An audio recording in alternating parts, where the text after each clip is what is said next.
París, julio de 2020. Una noche de verano aparentemente común en el suburbio de Créteil. El silencio de las calles residenciales solo se ve interrumpido por el sonido casi imperceptible de un motor en ralentí dentro de un coche robado. Dentro de ese vehículo, sumergidos en la oscuridad, dos hombres observan atentamente la rutina de una mujer que camina hacia su edificio. Marie-Hélène Denis, una exitosa coach de negocios que no tiene la menor idea de que su vida está a punto de ser truncada por una ejecución profesional. Lo que la policía francesa descubrió al interceptar aquel vehículo sospechoso no fue un simple asalto o un caso aislado de violencia urbana. En el maletero, el escenario de una guerra particular, cuchillos de combate de estándar militar, pistolas automáticas con silenciadores y munición de alta precisión. Pero el verdadero choque, aquel que hizo que los policías retrocedieran en silencio, llegó cuando los sospechosos mostraron sus identificaciones oficiales. No eran criminales comunes huyendo de la justicia, eran agentes activos de la DGSE, el Servicio de Inteligencia Exterior de Francia, la élite absoluta del espionaje estatal, entrenada para matar en nombre de la bandera. Lo que comenzó como un intento de homicidio frustrado en un barrio de clase media, abrió las compuertas a uno de los secretos más aterradores de la historia moderna europea. Una red de asesinos a sueldo operando con precisión militar desde dentro de una de las instituciones más cerradas y antiguas de la humanidad. Una logia masónica llamada Atanor, donde rituales sagrados y búsquedas filosóficas servían de cobertura perfecta para contratos de muerte encargados en el mercado privado. Hoy, vamos a abrir el archivo oculto de la célula Atanor. El día en que la conspiración dejó de ser una teoría de Internet para convertirse en un proceso judicial real y sangriento en las Cortes de París. Para entender cómo espías del alto escalón del gobierno terminaron formando un escuadrón de la muerte para fines comerciales, necesitamos sumergirnos en los nombres que movían las piezas detrás de la cortina de humo. En el epicentro de este terremoto institucional está Frédéric Baglio. Un hombre que transitaba con una facilidad perturbadora entre el mundo de los negocios legítimos y el submundo de la seguridad privada de alto nivel. Baglio no era solo un empresario de éxito con contactos influyentes. Era un maestro masón respetado en la logia Atanor, ubicada en Puteaux, un área extremadamente rica y estratégicamente cercana al distrito financiero de París. Pero Baglio tenía una conexión peligrosa y directa con el brazo armado e invisible del Estado. Daniel B., un oficial de inteligencia que aún mantenía lazos profundos con la prestigiosa DGSE. La DGSE es el equivalente francés de la CIA o del MI6 británico. Estamos hablando de agentes entrenados con miles de millones de euros del tesoro público para realizar operaciones letales en suelo extranjero. Especialistas en infiltración, sabotaje y eliminación de amenazas a los intereses franceses. El problema comenzó cuando estos hombres decidieron que sus habilidades especiales y los recursos ilimitados del gobierno podían ser facturados en el mercado privado. La logia Atanor, que por definición debería ser un refugio para la búsqueda de la luz y la fraternidad, se convirtió en el terreno de reclutamiento más fértil que un grupo de mercenarios podría desear. Allí, bajo el juramento de silencio absoluto y la lealtad incondicional de la hermandad, Baglio y Daniel B. construyeron una estructura paralela de poder. Seleccionaban quirúrgicamente a agentes de inteligencia frustrados con sus salarios burocráticos y a empresarios dispuestos a pagar pequeñas fortunas para eliminar a competidores del camino sin dejar el menor rastro para las autoridades. No se trataba de ideología política o de salvar a la patria. Se trataba de eficiencia corporativa y dinero en efectivo. El grupo operaba con la precisión de una unidad militar de fuerzas especiales, cruzando bases de datos secretas del gobierno francés con intereses privados oscuros.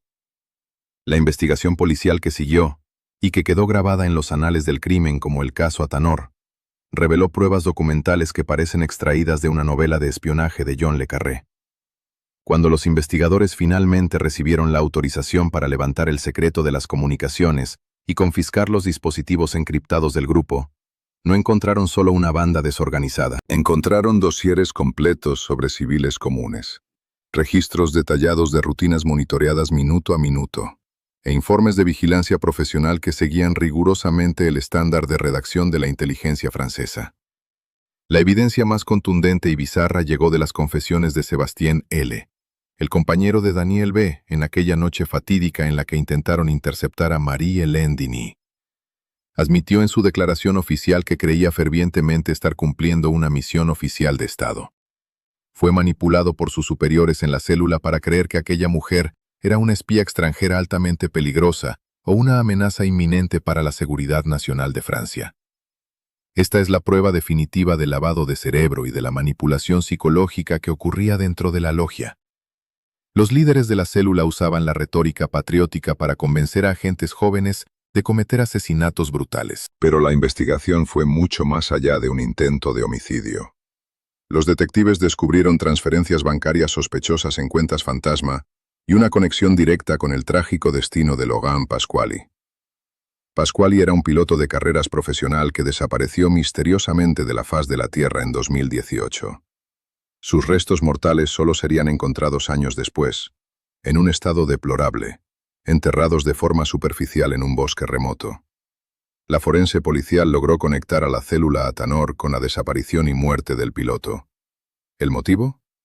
Pasquali debía dinero a un patrocinador que tenía conexiones con la logia. Este patrocinador no buscó los medios legales de cobro. Buscó la solución final de la célula Atanor.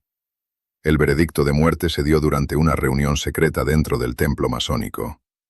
El Estado francés estaba, a través de sus agentes activos, cazando y eliminando a sus propios ciudadanos para resolver disputas financieras de terceros. Aquí entramos en el terreno de la pura anomalía.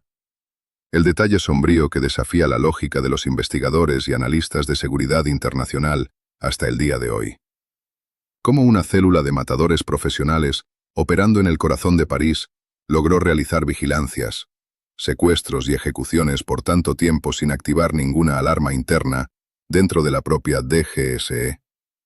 Estamos hablando de una de las agencias de espionaje más sofisticadas y paranoicas del planeta.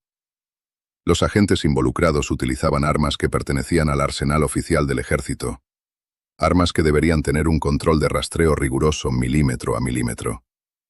Utilizaban vehículos de servicio protegidos por matrículas falsas e identidades forjadas por el gobierno para realizar trabajos de freelance en el submundo. La anomalía reside en la falla total y absoluta de supervisión de una institución que, en teoría, debería saber qué hace cada uno de sus agentes las 24 horas del día. O tal vez la explicación sea mucho más siniestra que una simple negligencia burocrática. Durante las sesiones del juicio, surgió una pregunta que sumergió al tribunal en un silencio absoluto. ¿Será que los superiores de estos agentes realmente no tenían idea de lo que estaba pasando? ¿O la célula Atanor era solo la punta visible de un iceberg colosal de operaciones no oficiales? Aquellas que los gobiernos utilizan cuando necesitan un resultado letal, pero no pueden arriesgar el nombre de las instituciones públicas. El comportamiento de los acusados ante el juez fue algo fuera de lo común. No actuaban como criminales arrepentidos o asustados. Mantenían una postura rígida, una mirada militarizada y un silencio selectivo que indicaba claramente que aún seguían un código de conducta superior, protegiendo secretos que podrían sacudir las estructuras de ministerios enteros. Otro punto que desafía la comprensión es la demora de la propia masonería francesa en actuar. ¿Por qué el sistema de inteligencia estatal y la estructura masónica, ambos basados en la vigilancia mutua y la conducta estricta, fallaron exactamente en el mismo lugar y al mismo tiempo? La sensación terrible es que el grupo solo fue descubierto por un error puramente amateur, un fallo técnico de recorrido en aquella noche de julio. Si no fuera por ese patrullaje aleatorio de la policía de barrio, ¿cuántos otros nombres de empresarios y civiles franceses estarían hoy pudriéndose en fosas anónimas en los bosques de Europa? Las hipótesis y teorías que orbitan el caso Atanor representan lo más sombrío de la geoconspiración real. La teoría oficial presentada por los fiscales es que la masonería fue infiltrada por una red de mercenarios oportunistas que buscaban el disfraz perfecto del secreto fraternal para encubrir sus crímenes. Pero hay una teoría mucho más perturbadora que circula en voz baja en los pasillos del poder en Europa. La teoría de que la célula Atanor no fue un error de recorrido, sino una prueba de campo. Una unidad experimental para la privatización de la violencia estatal francesa. Piense en la logística fría de este escenario.